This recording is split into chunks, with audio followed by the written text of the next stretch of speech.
অন্তর্বর্তী সরকারের উন্নয়ন বরাদ্দের টাকায় ৭৭টি আসন কিনেছে জামায়াত এনসিপি। বলছেন জামায়াত ৫০ বছরের রাষ্ট্রীয় ক্ষমতায় যেতে পারবে না, বলছেন আবুল কালাম। যুগের জিন্নাহ নাহিদ ইসলাম, যুগের মওদুদি সাদিক কায়েম, বলছেন নাসরুদ্দিন। মুমূর্ষু অবস্থায় হাসপাতালে অজ্ঞাত দুই ব্যক্তি, চিকিৎসক পুলিশের নিয়ম নিয়ে ঠেলাঠেলি, চিকিৎসা না পেয়ে কি হবে এবং সর্বশেষে জানাবো মুমূর্ষু অবস্থায় হাসপাতালে অজ্ঞাত দুই ব্যক্তি, চিকিৎসক পুলিশের নিয়ম নিয়ে ঠেলাঠেলি, চিকিৎসা না পেয়ে কি হবে। দর্শক শুনছিলেন সংবাদ শিরোনাম, এবার জানিয়ে দিব বিস্তারিত সংবাদ। তবে তার আগে অনুরোধ থাকবে ভিডিওটিতে একটি লাইক দিন এবং ভিডিও সম্পর্কে আপনাদের গুরুত্বপূর্ণ মতামত কমেন্ট করে জানিয়ে দিন। অন্তর্বর্তী সরকারের উন্নয়ন বরাদ্দের টাকায় ৭৭টি আসন কিনেছে জামায়াত এনসিপি, বলছেন রাশেদ। বিএনপি নেতা রাশেদ খান দাবি করেছেন, অন্তর্বর্তী সরকারের সময় উন্নয়ন বরাদ্দের নামে দেওয়া অর্থ ব্যবহার করে জামায়াত ও এনসিপি নির্বাচনের সুবিধা নিয়েছে এবং এভাবেই তারা ৭৭টি আসন পেয়েছে।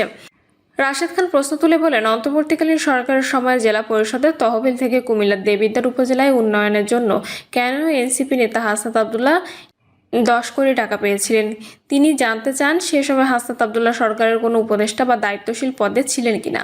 তিনি বলেন, অন্তর্বর্তীকালীন সরকার দায়িত্বে থাকাকালে দেশের সব উপজেলায় সমানভাবে উন্নয়ন কার্যক্রম পরিচালনা করা সরকারের দায়িত্ব ছিল, কিন্তু রাজনৈতিক নেতাদের মাধ্যমে উন্নয়ন বরাদ্দ দেওয়ার সিদ্ধান্ত কিভাবে নেওয়া হলো সেটি বড় প্রশ্ন। রাশেদ খানের ভাষ্য, যদি রাজনৈতিক নেতাদের মাধ্যমে উন্নয়ন বরাদ্দ দেওয়া হয়ে থাকে তাহলে বিএনপি বা গণ অধিকার পরিষদের নেতারা কেন সেই সুবিধা পাননি। তিনি আরও উল্লেখ করেন, সম্প্রতি জামায়াত নেতা সৈয়দ আবদুল্লাহ মোহাম্মদ তাহেরের একটি বক্তব্যে দাবি করা হয়েছে যে তিনি অন্তর্বর্তী সরকারের সময় নিজের নির্বাচনী এলাকার জন্য 120 কোটি টাকা বরাদ্দ এনেছিলেন। রাশেদ খানের অভিযোগ, একইভাবে জামায়াত এনসিপি নেতাদের নির্বাচনী সুবিধা দিতে কোটি কোটি টাকার উন্নয়ন বরাদ্দ দেওয়া হয়েছিল। ফেসবুক পোস্টে তিনি বলেন, ডক্টর মোহাম্মদ ইউনূস জামায়াত এনসিপিকে জেতাতে উন্নয়ন বরাদ্দের নামে রাজনৈতিক ইঞ্জিনিয়ারিং করেছে। তাহের ও হাসনাত এসব উন্নয়ন প্রকল্পকে নির্বাচনী প্রচারণায় ব্যবহার করতে পেরেছেন, কিন্তু অন্য দলের নেতারা সে সুযোগ পাননি। তার দাবি, অতীতে সর্বোচ্চ 18টি আসন পাওয়া একটি দল এবার 77টি আসন পেয়েছে, মূলত অন্তর্বর্তী সরকারের উন্নয়ন বরাদ্দের অর্থ ব্যবহার করে। রাশেদ খান আরও অভিযোগ করেন, অন্য উপজেলায় উন্নয়ন বঞ্চিত করে নির্দিষ্ট কিছু এলাকায় অর্থ বরাদ্দ দেওয়ার মাধ্যমে বড় ধরনের বৈষম্য, দুর্নীতি ও অনিয়ম করা হয়েছে। তিনি বলেন, তাহের, হাসনাত ও আসিফ সাহেবরা শুধুমাত্র নিজেদের এলাকায় উন্নয়ন বরাদ্দ নিয়ে বৈষম্য ও দুর্নীতি জন্ম দিয়েছে, এটি ক্ষমার অযোগ্য। একই সঙ্গে তিনি অভিযোগ করেন, জনগণকে বিভ্রান্ত করার জন্য সামাজিক যোগাযোগ মাধ্যমে এসব বিষয়ে ভিন্ন ব্যাখ্যা দেওয়া হচ্ছে। ফেসবুক পোস্টের শেষ অংশে রাশেদ খান বলেন, রাজনৈতিক নেতাদের মাধ্যমে এই ধরনের উন্নয়ন বরাদ্দ নিয়ে অন্তর্বর্তী সরকার অন্যায় করেছে। তিনি অন্তর্বর্তী সরকারের 18 মাসের কর্মকাণ্ডের তদন্ত ও বিচার দাবি করেন। জামায়াত 50 বছরের রাষ্ট্র ক্ষমতায় যেতে পারবে না, বলছেন আবুল কালাম আজাদ। টাঙ্গাইল 7 আসনের সংসদ সদস্য ও বিএনপির কেন্দ্রীয় কমিটির শীর্ষ বিষয়ক সম্পাদক আবুল কালাম আজাদ সিদ্দিকী বলেছেন, জামায়াত ইসলামী বাংলাদেশে আগামী 50 বছরের রাষ্ট্র ক্ষমতায় যেতে পারবে না। তিনি বলেন, গত নির্বাচন নিয়ে তারা বিভিন্ন ষড়যন্ত্র করেছিল যাতে নির্বাচন না হয় এবং বিলম্বিত হয়। নানা ঘটনার পর নির্বাচন অনুষ্ঠিত হয়েছে, তাদের সেই ষড়যন্ত্র ব্যর্থ হয়েছে। বিকালে শহীদ রাষ্ট্রপতি জিয়াউর রহমানের 45তম শাহাদাত বার্ষিকী উপলক্ষে মির্জাপুর সরকারি এসকে পাইলট মডেল উচ্চ বিদ্যালয় মাঠে আয়োজিত অনুষ্ঠানে প্রধান অতিথির বক্তব্যে তিনি এসব কথা বলেন। তিনি আরও বলেন, চুরি করে রাজনীতি হয় না, বেহেশতের চাবি আপনাদের হাতে, কথা বলে বেতেদের মতো বুদবুদি খেলা দেখানো হয়েছে। সেই বুদবুদি খেলা এখন ধরা পড়েছে, কাজেই আপনাদের পক্ষে আগামী 50 বছরের রাষ্ট্রীয় ক্ষমতায় যাওয়া সম্ভব নয়। উপজেলা বিএনপির ভারপ্রাপ্ত সভাপতি অ্যাডভোকেট আব্দুর রউফের সভাপতিত্বে আরও অনেকে উপস্থিত ছিলেন। যুগের জিন্নাহ নাহিদ ইসলাম, যুগের মওদুদি সাদিক কায়েম, বলছেন নাসরুদ্দিন পাটোয়ারি।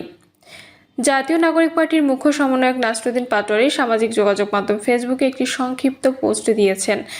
রোববার রাত 11টার সময় দেওয়া ওই পোস্টে তিনি নাহিদ ইসলাম, মাহফুজ আলম ও সাদিক কায়েমকে উল্লেখ করে মন্তব্য করেন। পোস্টে তিনি লেখেন, যুগের জিন্নাহ নাহিদ ইসলাম, যুগের ইকবাল মাহফুজ আলম, যুগের মওদুদি সাদিক কায়েম, এত মারামারি না করে একজনকে বাছাই করে নিলেই তো হয়।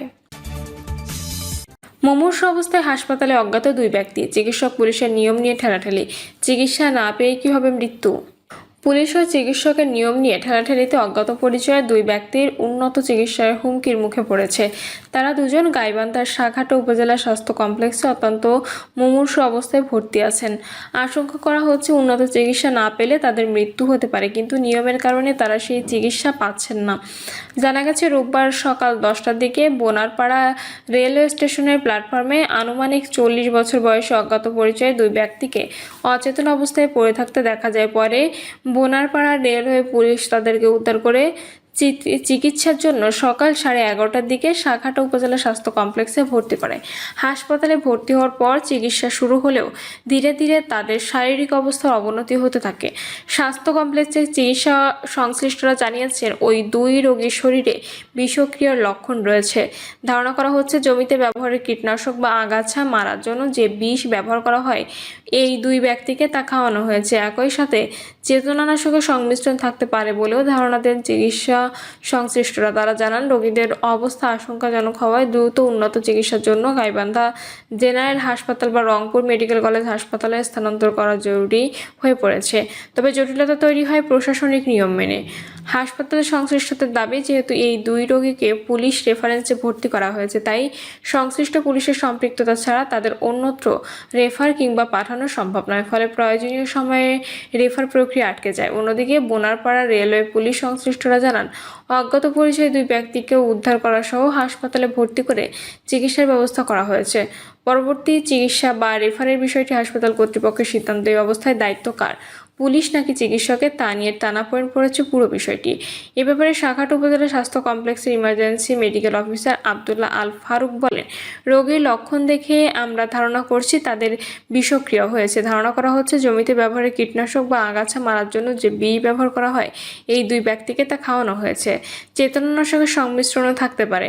রোগীদের সর্বশেষ শারীরিক অবস্থা সম্পর্কে জানতে চাইলে তিনি বলেন, আমি রোগীদের মাত্র দেখে আসলাম। সর্বশেষ রোগীদের অবস্থা আগের তুলনায় আরও খারাপ। আমরা সারাদিন সর্বোচ্চ চেষ্টা চালালাম, কিন্তু আশানুরূপ ফলাফল নেই। রোগীদের জরুরি গাইবান্ধা জেনারেল হাসপাতাল অথবা রংপুর মেডিকেল কলেজ হাসপাতালে রেফার করা প্রয়োজন।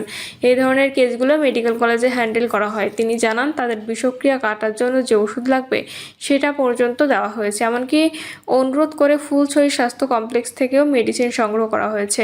তাতেও রোগীদের অবস্থার উন্নতি হচ্ছে না।